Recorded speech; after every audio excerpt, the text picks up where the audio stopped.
ఆచరిస్తే ఏ విధమైనటువంటి శుభ ఫలితాలు కలుగుతాయో తెలుసుకుందాం. స్వస్తి.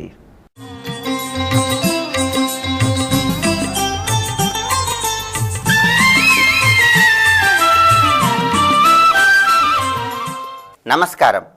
ప్రతి సంవత్సరం భాద్రపద మాసంలో వచ్చే శుద్ధ ఏకాదశి తిథిని పరివర్తన ఏకాదశి అనే పేరుతో జరుపుకోవటం అనాదిగా వస్తున్న సంప్రదాయం.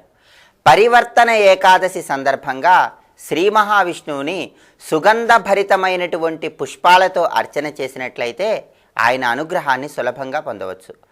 ఆషాఢ శుద్ధ ఏకాదశి తిథి నాడు, అంటే తొలి ఏకాదశి తిథి నాడు పాల సముద్రంలో శ్రీ మహావిష్ణువు ఆదిశేషుడి మీద పవళించి యోగ నిద్రలోకి ప్రవేశిస్తాడు. అలా తొలి ఏకాదశి నాడు యోగ నిద్రలోకి ప్రవేశించిన శ్రీ మహావిష్ణువు భాద్రపద శుద్ధ ఏకాదశి తిథి నాడు ఆ యోగ నిద్రలో కొద్దిగా పక్కకు తిరిగి పడుకుంటాడు, కొద్దిగా పక్కకు ఒత్తిగిలి పడుకుంటాడు. ఆ విధంగా శ్రీ మహావిష్ణువు యోగ నిద్రలో పరివర్తనం చెందుతాడు కాబట్టి, పక్కకు తిరిగి పడుకుంటాడు కాబట్టి దీన్ని పరివర్తన ఏకాదశి అనే పేరుతో పిలుస్తారు.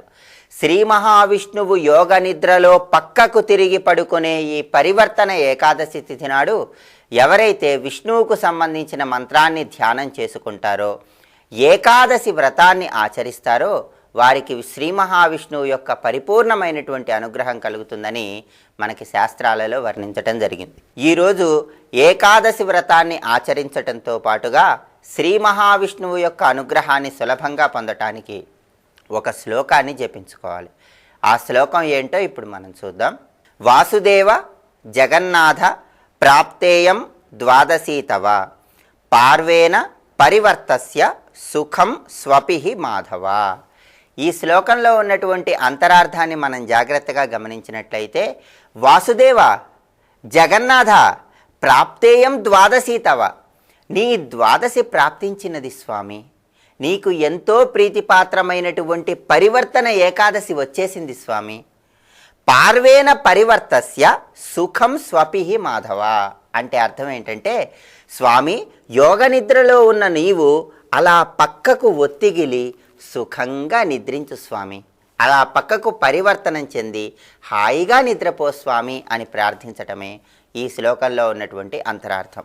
ప్రతి ఒక్కరూ కూడా ఈ శ్లోకాన్ని ఈ పరివర్తన ఏకాదశి తిథి నాడు వీలైనన్ని సార్లు జపించి శ్రీ మహావిష్ణువుకి సుగంధభరిత ద్రవ్యాలతో అర్చన చేసి, అదేవిధంగా శ్రీ మహావిష్ణువుకు ప్రీతిపాత్రమైనటువంటి పచ్చకర్పూరంతో హారతిని ఇవ్వటం ద్వారా విష్ణువు యొక్క అనుగ్రహాన్ని సులభంగా పొందవచ్చు.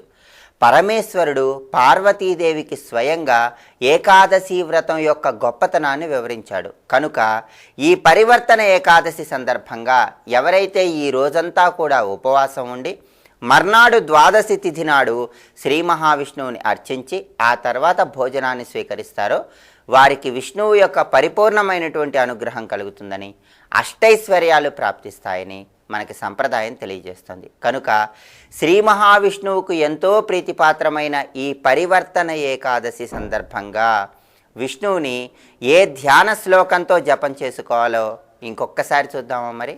వాసుదేవ జగన్నాథ ప్రాప్తేయం ద్వాదశీతవ పార్వేన పరివర్తస్య సుఖం స్వపిహి మాధవ.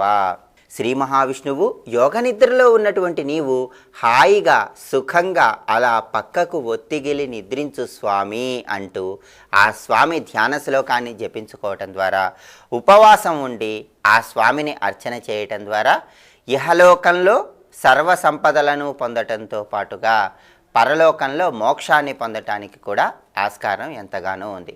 కనుక ప్రతి ఒక్కరూ కూడా ఏకాదశి వ్రతాన్ని ఆచరించండి, విష్ణువుకు ప్రీతిపాత్రమైనటువంటి ఈ శ్లోకాన్ని జపించుకోండి.